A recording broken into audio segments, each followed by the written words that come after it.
Convivências disjuntivas, gesto e arquivo em Fernando Lindotti. Pergunta: como abordar gesto e arquivo como fios de um mesmo novelo? Rosângela Xerém e Luciana Knaben. O propósito desta fala é reconhecer algumas características do gesto e do arquivo artístico de Fernando Lindotti. Nascido em Santana do Livramento, Rio Grande do Sul, 1960, vive e trabalha em Florianópolis, Santa Catarina, considerando como suas pinturas recentes trazem as persistências e consistências constituído ao longo de sua trajetória. O conceito de gesto aqui é abordado não como um conjunto de movimentos executados durante a realização de uma obra, tampouco um hábito, intenção ou expressão, seja premeditada ou inconsciente. Tratamos o gesto artístico como um composto de obstinações e persistências, reconhecida quer como lapsos e marcas recorrentes, quer como pontos de inflexão que assinalam imparidades. Reconhecer essas marcas implica em reconhecer singularidades intransferíveis.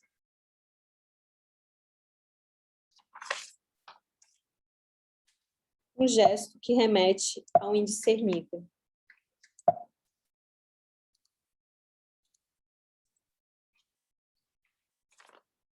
Em 2010, Fernando Lindotti apresentou na Bienal de São Paulo uma obra intitulada Cosmo Relief, na qual constatamos a impossibilidade de discernir entre pintura e objeto, escultura maquínica e orgânica, manchas e tiras, escorregadias, correntes e fitas, animais em plantas, veladuras, planaridades, chão e parede, fragmentos e totalidades. Diante desta cenografia, nossos olhos não alcançam sossego e nosso pensamento não alcança nenhuma certeza. Enquanto as perguntas proliferam, como definir essas formas? Por que algumas parecem mais estáticas enquanto outras parecem inverter amolecidas? Ao que remetem essas duas estruturas constituídas espacialmente? Aos poucos vamos reconhecendo um plano escuro e, por cima dele, uma espécie de máquina por onde saem traços retos e tubos sobrepostos à figura geométrica situada sobre um fundo azul, enquanto outro tom de azul aparece esboçar como formas alveolares e amolecidas. O gotejamento da tinta é impresso na parede em forma de sacolas ou bolsas, portanto, algo dentro. A estrutura orgânica interior à figura geométrica está delineada em formas transparentes, assim como as formas exteriores a ela aparecem como veladuras ou sombras sobre a estrutura escura. Tentemos agora um caminho comparativo com a finalidade de ampliar o horizonte das nossas reflexões. Voltemos nossos olhar para a pintura de um artista caro a Fernando Lindotti, detendo-nos nas flores e frutas, tal como percebidas por Henri Matisse, o qual faz os limões e mimosas flutuarem como manchas amarelas em meio às folhas destacadas por singelos contornos a partir de um fundo azul mais profundo. Não se trata de um olhar perspectivístico, na qual permanecem figuras, mas tudo parece dançar na superfície, inclusive o espelhando os limões pelo espaço pictórico. Na obra de Fernando Lindotti, o azul profundo, com flores esvoaçantes, também não é fundo, tampouco a forma que poderia remeter a uma estrutura de Francis Picabia, mostrando seu mecanismo como um desenho descritivo, não é desenho, embora não se trate de uma figura com cor chapada, pois há diversos tons de azul. Um repertório que considera a malha e as manchas. Para fins comparativos, observemos uma pintura de Luiz Zerbini que apresenta como uma paisagem plana conjugada com a verticalidade das palmeiras. Embora possamos reconhecer a presença de uma praia ao fundo nas camadas que se dirigem ao primeiro plano, as linhas estão metamorfoseadas como a grade vegetal. Ocorre que, como a pintura de Henri Matisse, os planos dessa grade se misturam e parecem avançar em direção ao espectador. Algumas bromélias estão no chão, quase transformadas em répteis em tons lilás. As folhas comparecem no espaço, que pelo excesso de detalhes acaba se tornando numa estrutura reticular, preenchida por manchas. Constatando com o título em inglês, essas plantas não possuem um aspecto naturalista, mas um artificialismo proposital. Observemos agora a geometria pictórica através de outro movimento comparativo, onde comparecem imagens a partir de um fundo denso produzido pelas diversas camadas sobrepostas.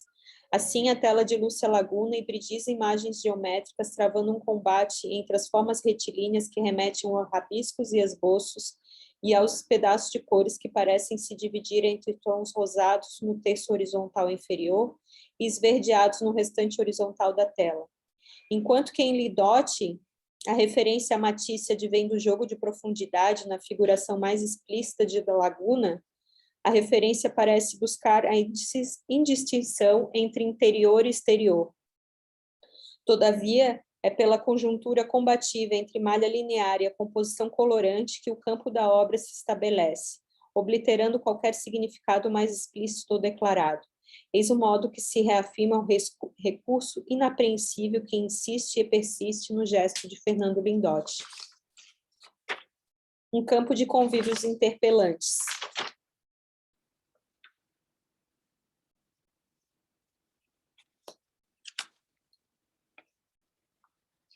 Façamos agora novamente um movimento para ampliar o horizonte de entendimento das obras de Lindotti, neste caso recorrendo a uma pintura de David Hockney. Consideremos o caso em que animais e vegetais encontram formas que de tão detalhadas acabam por se desmanchar. Assim, a repetição das minúcias não forma uma textura apenas ornamental, mas um híbrido, uma sugestão a outro ser. Na tela do artista David Hockney, o elemento vegetal pode ser uma escultura planificada, um cenário, um personagem que quase parece criar vida e sair andando, mas ao mesmo tempo parece insistir no fato de que não passa de um efeito da imaginação.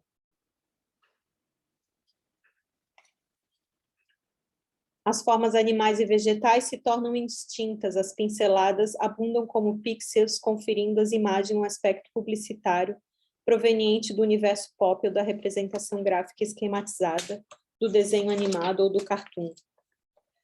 Mas enquanto que na pintura de Rembrandt a parte iluminada encontra-se no centro vertical da pintura, as duas pinturas de Lindotti não possuem essa centralidade. Apesar do retrato do porco ser indicado como autorretrato, isso ocorre porque o porco avança quase até as bordas do retângulo, não permitindo visualizar o fundo. Em Rembrandt, o espaço em volta da carcaça se apresenta sobre o fundo escuro, enquanto outros acontecem ali. Uma estrutura em diagonal sustenta a carne e uma moça espia por trás da porta, conferindo uma perspectiva ao espaço. As obras de Fernando Lindotti estão centradas no animal, através de um olhar muito próximo, afirmando que o personagem central não passa de uma mancha. Eis o arquivo mnemônico que preserva um olhar sobre as manchas de Rembrandt e o colorido intenso sobre o fundo noturno de El Greco, assumidos nas obras admiradas e estudadas por Fernando Lindotti, seja através de pequenas imagens reproduzidas por meio impresso, penduradas com aparente displicência pelas paredes do seu ateliê, seja através de obras visitadas com minuciosa atenção e horas de observação nos museus. Mas eis também um olhar voltado para a história do modernismo brasileiro, sobretudo seus esforços processuais que caminharam entre a problemática figurativa e os problemas conceituais. Resposta: gesto e arquivo são os mesmos fios de um só novelo. Para finalizar, podemos ratificar a singularidade do gesto artístico de Fernando Lindotti. Tanto nas instalações e objetos, como nas pinturas, trata-se de um movimento que se fundamenta nas próprias regras e prossegue em direção ao inapreensível. A persistência da malha e das manchas no campo pictórico permite a criação de formas e figuras indivisas, onde os planos de fundo e superfície, abaixo, acima, horizontal e vertical, interior e exterior, podem ser constantemente refeitos. A matéria da arte não conhece leis, fazendo com que o maquínico e orgânico, o natural e o artificial, o humano e o animal só conheçam o estado movente e cambiante. Obrigada.